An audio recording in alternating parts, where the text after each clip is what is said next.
اهدنا الصراط المستقیم۔ بسم اللہ الرحمن الرحیم۔ سورہ بینہ مدینہ منورہ میں نازل ہوئی۔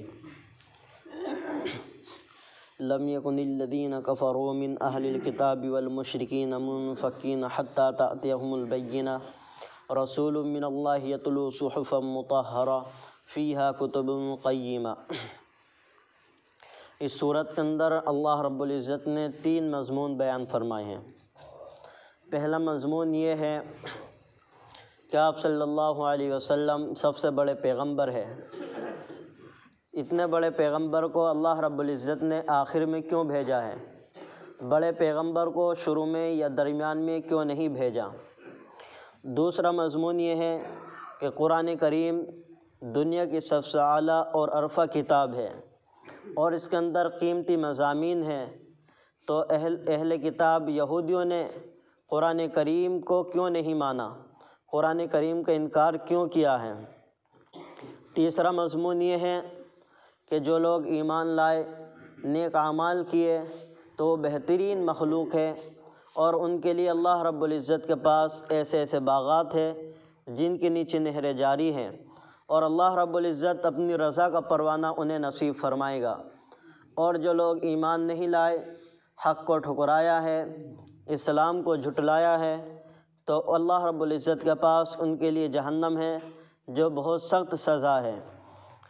تو پہلا مضمون یہ ہے کہ آپ صلی اللہ علیہ وسلم سب سے بڑے پیغمبر صلی اللہ علیہ وسلم ہیں، اور آپ صلی اللہ علیہ وسلم کو اس دنیا کے اندر آخر میں نبی بنا کر، بلکہ آخری رسول بنا کر بھیجا گیا ہے۔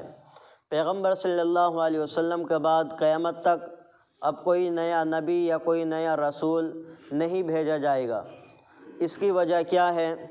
اس کی وجہ یہ ہے کہ آپ صلی اللہ علیہ وسلم کے پہلے جتنے بھی انبیاء علیہم السلام آئے ہیں، وہ اپنی قوم میں یا اپنی بستی کے اندر نبی بن کر آئے ہیں، اور آپ صلی اللہ علیہ وسلم کی نبوت سے پہلے کا زمانہ ایسا زمانہ تھا جس کے اندر تمام برائیاں نہیں تھی، بلکہ کسی قوم کے اندر انکار کرنے کی برائی تھی، تو کسی قوم کے اندر بد اخلاقی کی برائی تھی، کسی قوم کے اندر زنا کی برائی تھی، کسی قوم کے اندر لواطت کی بیماری تھی، یعنی پوری قوم کے اندر ایک یا دو بیماریاں تھیں، پوری بیماریاں نہیں تھیں۔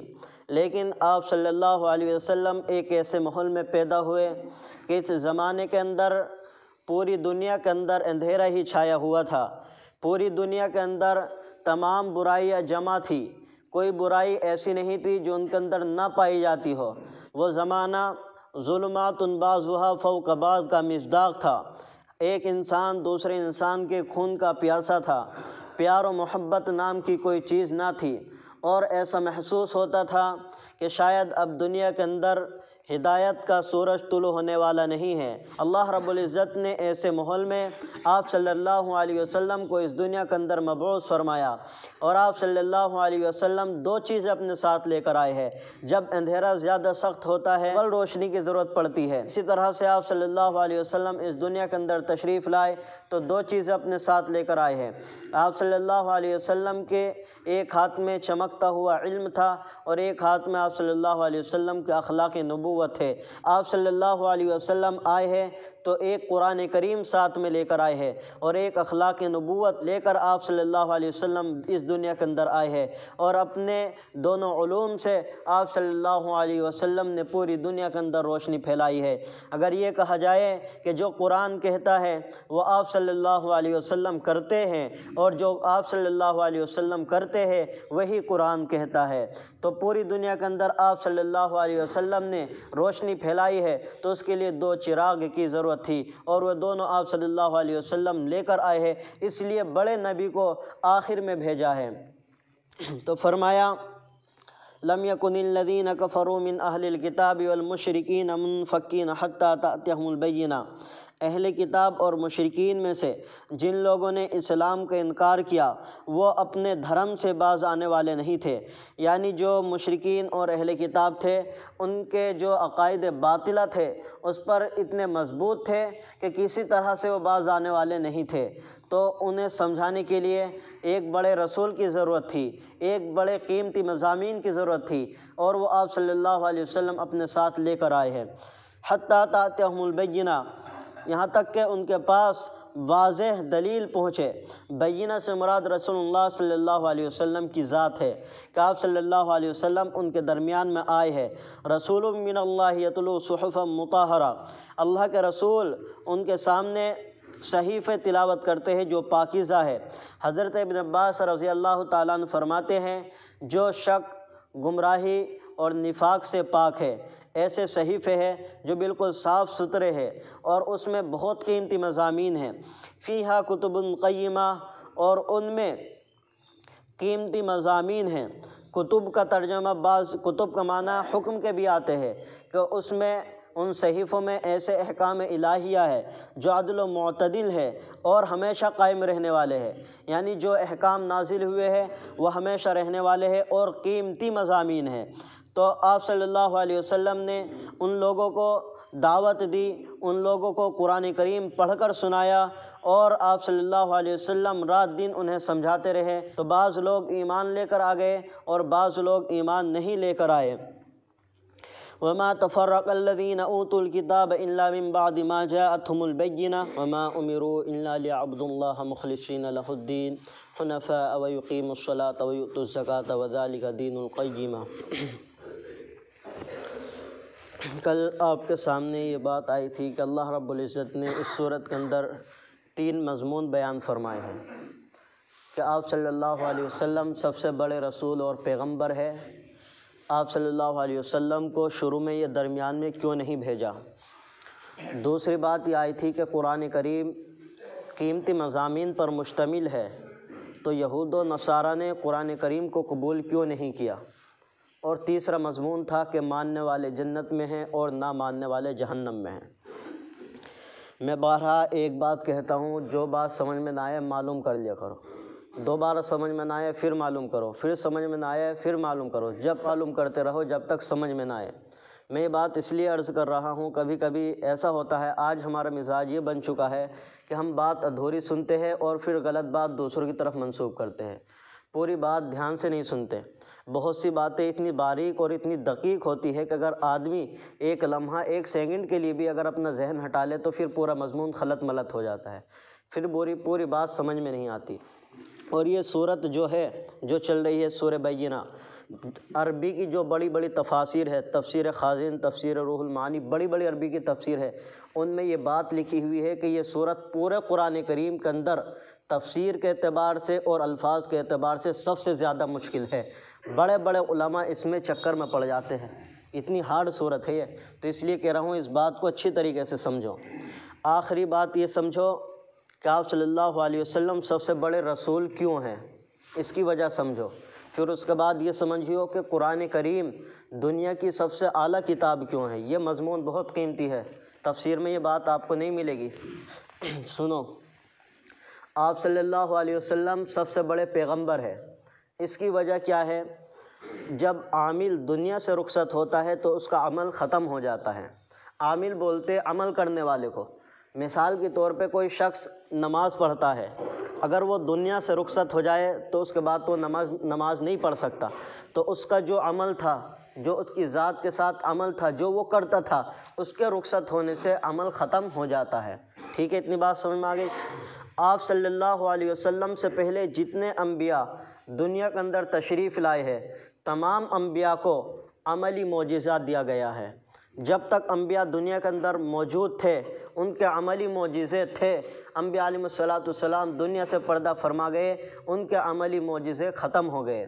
یہاں پر بیچ میں رک کر ایک بات اور سمجھو، اللہ رب العزت جب کسی کو نبی بنا دیتے ہیں پھر اس کی نبوت کبھی ختم نہیں ہوتی۔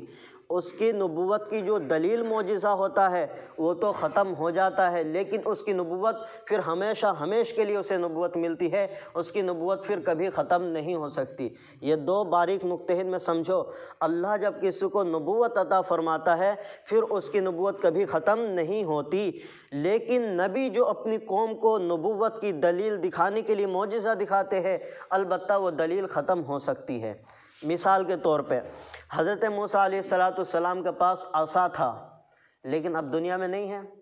حضرت یوسف علیہ السلام نے قمیص اپنے والد کے پاس بھیجی تھی کہ وہ بینا ہو گئے تھے، لیکن اب وہ دنیا کے اندر نہیں ہے۔ حضرت عیسیٰ علیہ السلام مردوں کو زندہ کرتے تھے، اللہ نے آسمان پر اٹھا لیا تو اب نہیں کر سکتے دنیا کے اندر، یہ ہے نہیں، نبی کے معجزے ہے۔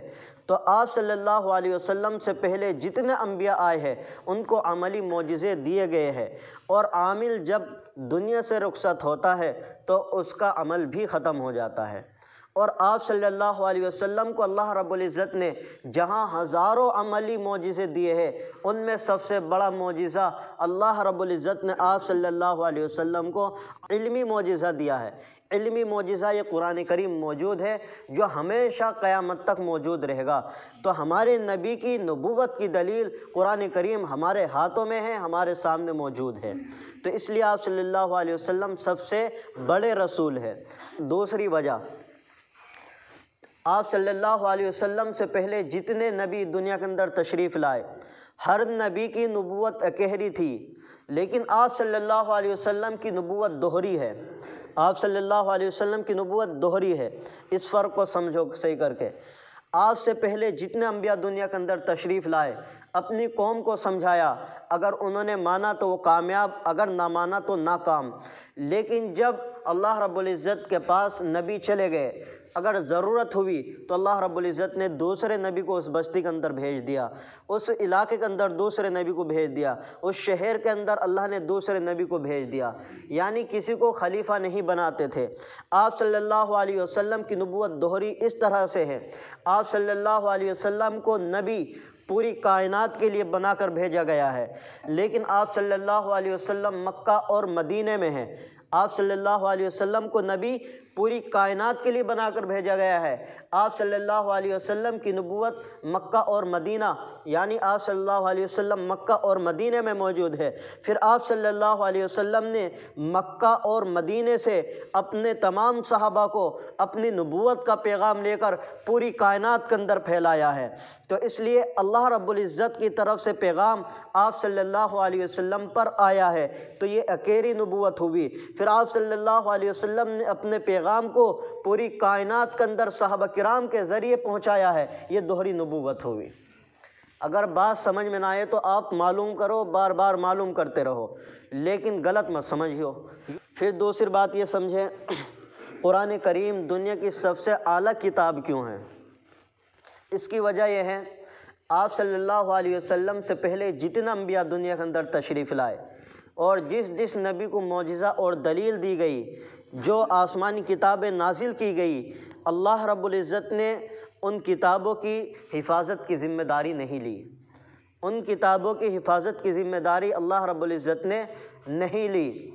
دوسری بات، اور قرآن کریم نازل کیا ہے تو اللہ رب العزت نے اس قرآن کریم کی حفاظت کی ذمہ داری لی ہے، اس کے الفاظ کی حفاظت کی ذمہ داری بھی لی ہے، اور اس کے معنی کی حفاظت کی ذمہ داری بھی لی ہے۔ بات سمجھ میں آ گئی؟ جتنی آپ سے پہلے کتابیں نازل ہوئی، اللہ نے ان کی حفاظت کی ذمہ داری نہیں لی، اور قرآن کریم کی اللہ نے حفاظت کی ذمہ داری لی ہے۔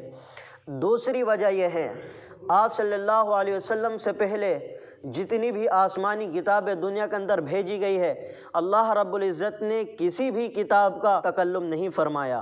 قرآن کریم اللہ رب العزت کا کلام ہے، اللہ رب العزت نے قرآن کریم کا تکلم فرمایا ہے، تو ان وجوہ سے یہ قرآن کریم دنیا کی سب سے اعلیٰ کتاب ہے۔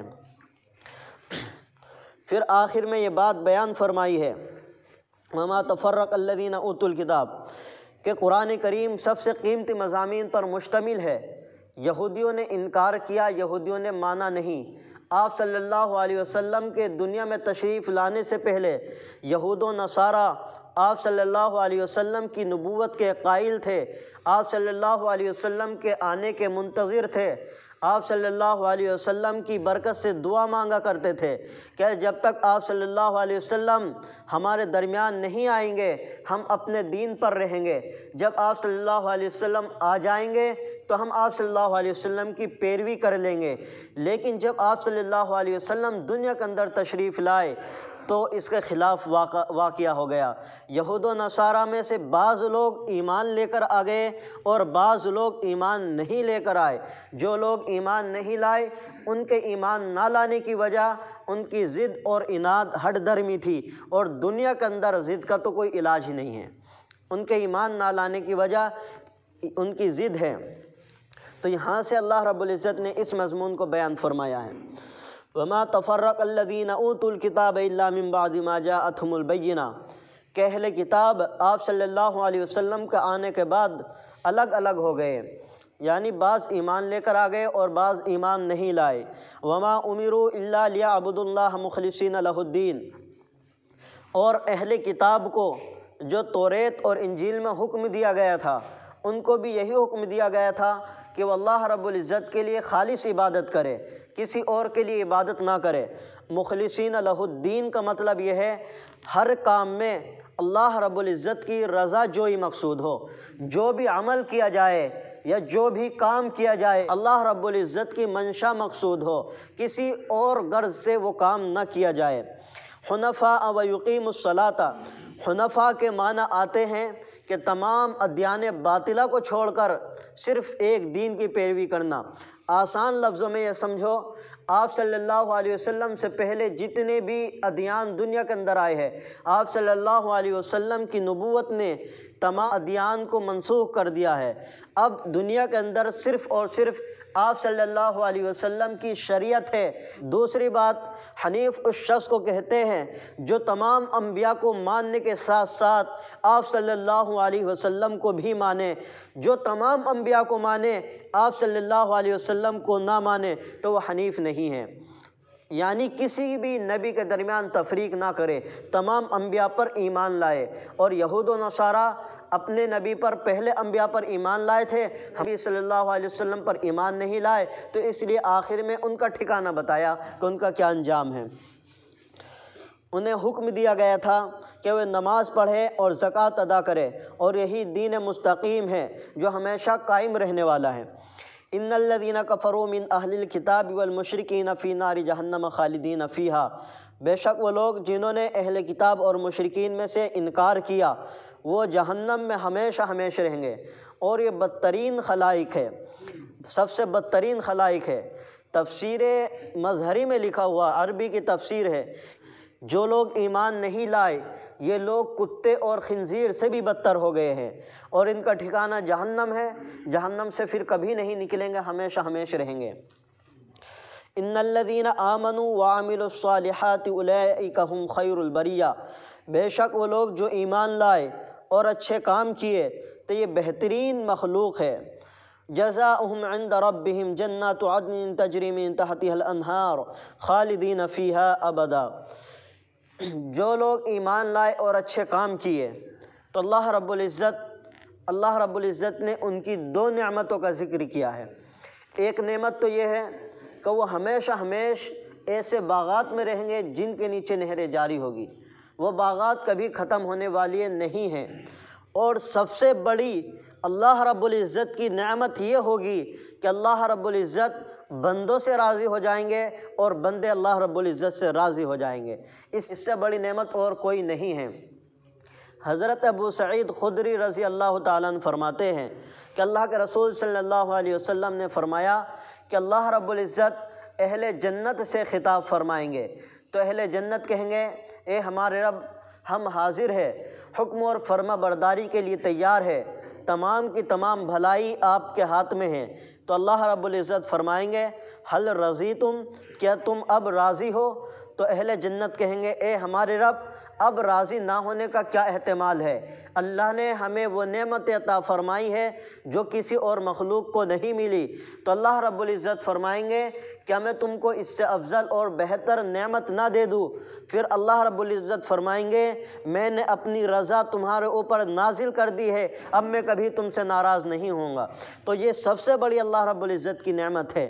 بلکہ تفسیر خازن عربی کی تفسیر ہے، اس میں تو یہاں تک لکھا ہوا ہے جب بھی بندہ کوئی نیک کام کرے یا کوئی بھی عمل کرے، اس کے عمل کرنے کا مقصد جنت کو طلب کرنا اور جہنم سے بچنا مقصود نہ ہو، بلکہ اس کے عمل کرنے کا مقصد صرف اور صرف اللہ رب العزت کو راضی کرنے کا مقصود ہو، تاکہ اللہ رب العزت کی ربوبیت کو پہچانا جائے، اللہ رب العزت کی ربوبیت کو جان کر اللہ رب العزت سے ڈر کر عمل کیا جائے، اللہ کو راضی کیا جائے۔ یہاں تک تفسیروں کے اندر لکھا ہوا ہے کہ ہمارے ہر عمل کے اندر مقصد یہ ہونا چاہیے، مطلوب یہ ہونا چاہیے کہ ہمارا اللہ ہم سے کسی طرح راضی ہو جائے۔ تو فرمایا ان لوگوں کا بدلہ جو ایمان لائے، ان کے رب کے پاس ہمیشہ رہنے والے باغات ہیں جن کے نیچے نہریں جاری ہیں، جس میں وہ ہمیشہ رہیں گے۔ رضی اللہ عنہم ورضوا عنہ، اللہ ان سے راضی ہو گیا اور وہ اللہ سے راضی ہو گئے۔ ذالک، یہ جنت لمن خشی ربہ، اس شخص کے لیے ہے جو اپنے رب سے ڈرے۔ خشیہ بولتے ہیں، خوف کہتے ہیں، ہر کام کرتے وقت اللہ رب العزت کو راضی کرنے کی فکر ہو، کہیں ایسا نہ ہو جائے کہ اللہ رب العزت ہم سے ناراض ہو جائے، ہر وقت یہ خوف لگا رہے کہ اللہ کی ناراضگی سے بچا جائے۔ اللہ رب العزت ہمیں بات سمجھنے کی توفیق عطا فرمائے اور اپنی رضا کے لیے اعمال کرنے کی توفیق عطا فرمائے اور جنت الفردوس میں اعلیٰ مقام نصیب فرمائے۔